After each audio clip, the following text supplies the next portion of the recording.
በአንድያው ልጅ በኢየሱስ ክርስቶስ በማመን ለዘላለማዊ ሕይወት ለእግዚአብሔር መንግሥት የታጫችሁ የእግዚአብሔር ቤተሰብ በያላችሁበት ሁሉ የእግዚአብሔር ሰላምና ጸጋ ይብዛላችሁ። እኔ ዘማሪ ሲሳይ አየለ ነኝ። ዛሬ ከእናንተ ጋር አንድን የእግዚአብሔርን ቃል ክፍል እንድንከፋፈል ነው በዚህ ሰዓት ወደ እናንተ የመጣሁትኝና ከያዕቆብ መልእክት ምዕራፍ 1 ቁጥር 26 እና 27 ያለውን ክፍል አንብበን ለክፍሉ የሚገባውን ርዕስ ሰጥተን እንማማራለን ማለት ነው። የእግዚአብሔርን ቃል በኢየሱስ ስም እንዲያነባለሁ። አንደበቱን ሳይገታ ልቡን እያሳተ እግዚአብሔርን የሚያመልክ የሚመስለው ማንም ቢኖር የእርሱ አምልኮ ከንቱ ነው። ቁጥር 27 ንጹሕ የሆነ ነውርም የሌለበት አምልኮ በእግዚአብሔር አብ ዘንድ ይህ ነው። ወላጆች የሌላቸውን ልጆች ባልቴቶችንም በመከራቸው መጠየቅ በዓለምም ከሚገኝ እድፍ ሰውነቱን መጠበቅ ነው ይላል። ወገኖቼ በዚህ ቃል ክፍል ላይ ቆመን ንጹሕና ነውር የሌለበት አምልኮ በሚል ሐሳብ ከዚህ ክፍል 3 ነጥቦችን ሐዋርያ ያዕቆብ እንደተጠቀመ እንመለከታለን። ወይንም በእግዚአብሔር መንፈስ መሪነት በዚህ ክፍል ላይ 3 አንኳር የሆኑ ነጥቦችን ነው ያስቀመጠው። ነውር የሌለበት እውነተኛ አምልኮ አንደኛ የሚገለጸው በምንድን ነው ከምለው ሐሳብ ስንነሳ አንደኛ አንደበቶቻችንን መግታት መቻል አለብን። አንደበታችንን መግታት መቻል አለብን። ምክንያቱም አንደበት ምን ኃይል በአግባብ ካልተጠቀምን ምን ኃይል ከባድ እንደሆነ ከምዕራፍ 3 በዚሁ በያዕቆብ መልእክት ምዕራፍ 3 ከቁጥር 3 ባለው ክፍል ላይ አንብበን መረዳት እንችላለን ማለት ነው።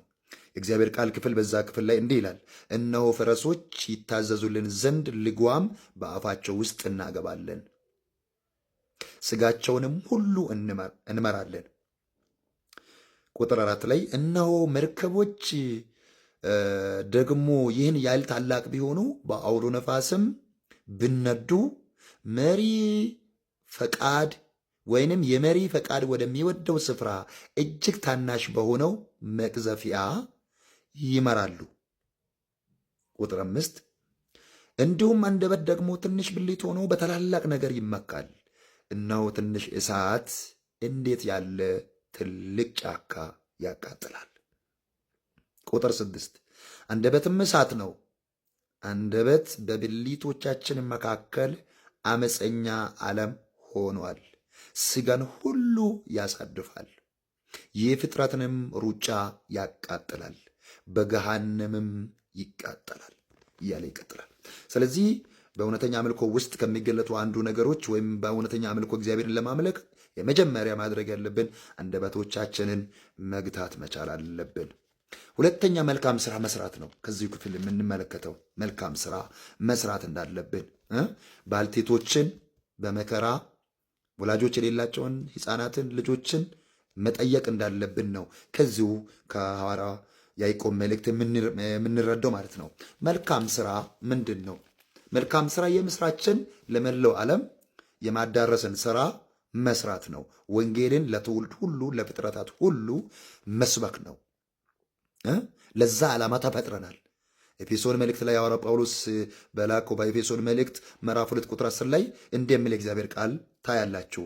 እኛ ፍጥረቱ ነንና ይልና እንመላለስበት ዘንድ እግዚአብሔር አስቀድሞ ያዘጋጀውን መልካሙን ስራ ለማድረግ በኢየሱስ ክርስቶስ ተፈጥረናል ይላል። ወገኖቼ የተፈጠርንበት ዓላማ መልካሙን ስራ ለመስራት ነው። ነውር የሌለ አገልግሎት አንዱ ምንድን ነው? ባልቴቶችን መጠየቅ፣ ወላጅ አልባ የሆኑ ሕፃናትን መጠየቅ እንደሆነ ከዚህ ክፍል እንማራለን።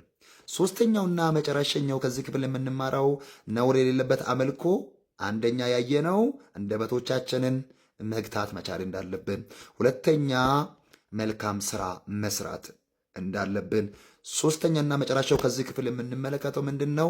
ቅድስና ነው። ቅድስና መጽሐፍ ቅዱሳችን እኔ ቅዱስ ነኝና እናንተም ምኖች ሁኑ ይላል፣ ቅዱሳን ሁኑ ይላል።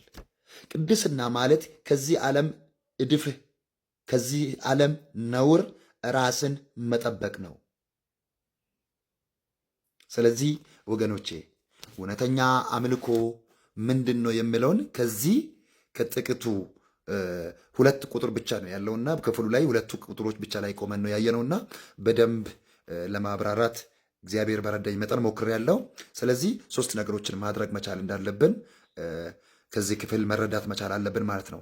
ስለዚህ ነውር የሌለበት እውነተኛ አምልኮው የሚገለጸው አንደኛ አንደበቶቻችንን መግታት መቻል አለብን። ሁለተኛ መልካም የሆነውን ስራ ሁሉ መስራት አለብን። ሶስተኛ በቅድስና ሕይወት እግዚአብሔርን ማገልገል መቻል አለብን።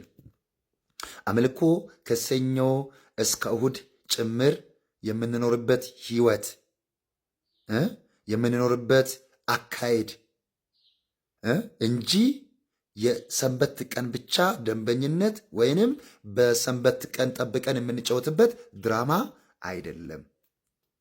ስለዚህ በሁለንተናዊ ሕይወታችን በመውጣትን በመግባት በእያንዳንዱ ቀን እግዚአብሔርን እያመለክን በአምልኮ ሕይወት በተቀደሰው አኗኗር በመልካም ሥራ በምድራችን ላይ እንድንገለጥ እግዚአብሔር ይርዳን። ስለሰማችሁ አመሰግናለሁ። እግዚአብሔር አብዝቶ ይባርካችሁ። በኢየሱስ ስም አሜን።